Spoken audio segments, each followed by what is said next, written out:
Largos años vagué por la senda del mal, sin consuelo, sin fe, sin amor. Y la sombra fatal de la senda que oye puso en mi alma la hiel del dolor.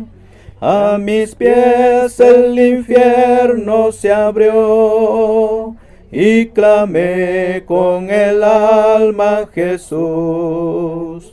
Y al instante el infierno cambió en la hermosa visión de la cruz. Desde entonces por él ya no soy lo que fui, una sombra sin Dios y sin ley. Mi existencia le di a cantar cual cimbel, me constriñe el amor de mi rey. A mis pies el infierno se abrió y clamé con el alma a Jesús. Y al instante el infierno cambió en la hermosa visión de la cruz.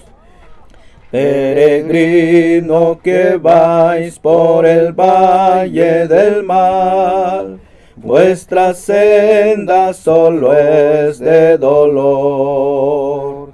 Esa carga fatal que en el alma lleváis, ven y pon a los pies del Señor. A mis pies el infierno se abrió y clamé con el alma a Jesús. Y al instante el infierno cambió en la hermosa visión de la cruz. Es hermoso decir, ya no soy lo que fui. Hoy me impulsa el amor de Jesús. Sus palabras ya oí y hoy ansio morir, abrazado por siempre a su cruz.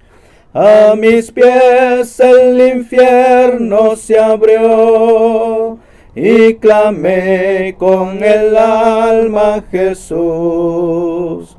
Y al instante el infierno cambió en la hermosa visión de la cruz.